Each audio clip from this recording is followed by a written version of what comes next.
Hello everyone. In this video we will see continuation of process scheduling, then multi-process scheduling and thread schedulings. So first in previous videos we have seen first come first out scheduling, priority scheduling, shortest job scheduling and round robin scheduling methods for process scheduling. Here we will see multi-level queue scheduling. Before going to scheduling method, first we will understand what multi-level queuing is. So here what are the process which has to be executed or which has to be scheduled, instead of keeping them in one queue based on the priority and based on the user queue or based on the time performance like burst time, all considering all this, your queue scheduling queue is divided into multiple levels like foreground and background queues. So once you have scheduled the queues, always foreground process will have higher priority and will be scheduled based on round robin method, and all the background scheduled queues will background queues will be allocated with first come first serve, which is having the longest burst time. So if at all the process is having longest burst time, then they will go to background scheduling in first come first serve method. So we'll see how multi-queue scheduling is done. So first, high priority schedulings, like high priority queues will be having the foreground and lowest priority process will come under background. Will be divided with high priority first chance is given and then the lower priority. Like we'll see system process which has higher priority, then interactive process, interactive editing process, batch processing, then student process. Student is a example process where if you consider an example of computer with student login, so that student login process is considered as lower priority. Based on the priority queues, scheduling process, which are the process to be scheduled, and the queue of process scheduled is divided into multi-level. 80% of the high priority schedules are given with first come first serve, round robin method, and last 20% is given with first come first serve. So student process, since it is assumed user process will be having shortest burst time and it can be given with first come first serve, and high priority queues will have higher burst time. If you give first come first serve, then other process will be under starvation, so they are allocated with round robin method. Next one is multi-level feedback queue. So here the same multi-level queuing method is followed, but it is followed with feedback. So whenever a queue are scheduled based on if there are number of queues, like number of process in the queue, first it is given with round robin, then it will go to next level, then it will go to next level, and the feedback is taken from one level to the another level. So this is how multi-level feedback queue works. So first level, time quantum is divided into 8 seconds. So whenever a process is not able to complete execution in 8 seconds of round robin method, it will go to the time quantum of 16 seconds, and if it can complete, it will go out, like a process will get completed and it will go out. If the process could not complete execution of 8 seconds plus 16 seconds, overall 24 milliseconds, sorry, it's not seconds, it's milliseconds, with the help of 8 milliseconds first, then with the help of 16 milliseconds, if the process could not complete its execution, then the queue is sent, the process is sent to the queue of third level, where it is served with first come first serve method.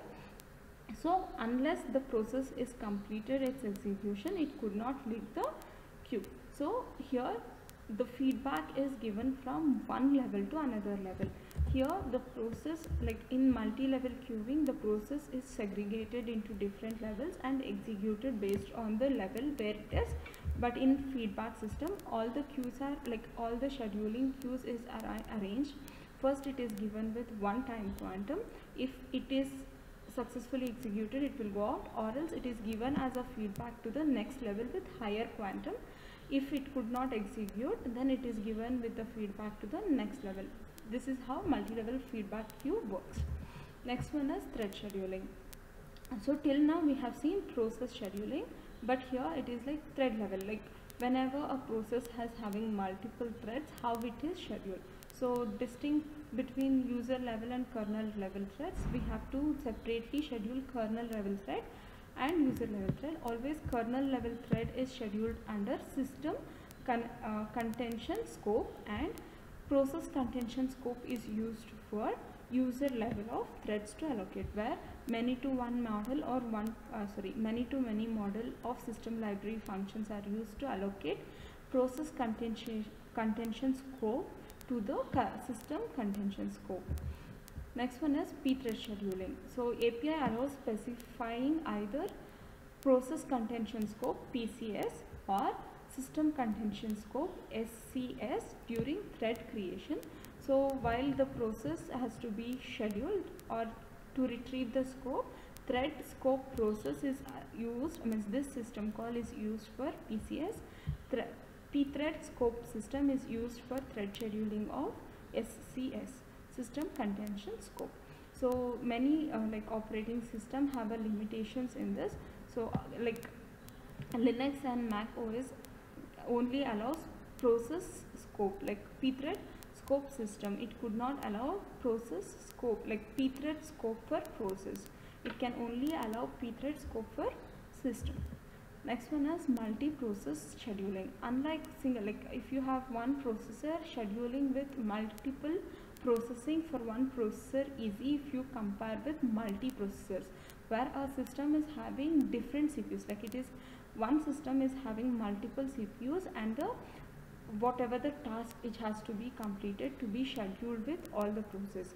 In this we have symmetric multiprocessing and asymmetric multiprocessing. What happens in asymmetric is only one processor access the system data structure, and others, like they will start sharing the data, like only one processor is allowed to access the data structure and other process will sharing those data structures. In symmetric, each processor is self-scheduled. All process in commonly, like they will be in commonly with ready queue, and each process has its own private queue for ready process. Like every CPU will have its own ready queue and it will start allocating itself for scheduling. Next one is Newman and CPU scheduling. What happens here is, if at all a CPU gets a separate memory, like it has its own memory, and accessing the processes from that memory is faster. Like if you are scheduling the CPU with its own home house memory and its own queue, it is faster access. If you schedule a process from CPU1, like consider this is CPU1 and CPU2. If CPU1 is accessing memory from CPU2, then, or if a process from CPU2 has to be allocated to CPU1, then it has to access memory from this, like second system, then it is slow access for getting the data. So multiprocessor scheduling has to like think more on load balancing when it is allocating process from allocating process from one CPU to another CPU. So load balancing attempts to keep workload evenly distributed. If at all a CPU from one system has very less process to execute or very less processing time to execute compared to another CPU, then you can go for shifting of process from one process to another process. To do that shifting, we have two methods: push migration and pull migration. Push migration is like periodic task, check the load of each process. If at all you need to push a process, like you need to change the process from one CPU to another CPU, like you know you have very high load and other CPU is having very less load, then you have to push the process from your load to another. So that is called push migration. Next one is, if one CPU is idle, it doesn't have any work to do at present, but another CPU is overloaded, then what happens? The CPU which is in idle mode has to get the process from another CPU. So if a CPU voluntarily takes the process from another process, we call it as pull migration. So this is about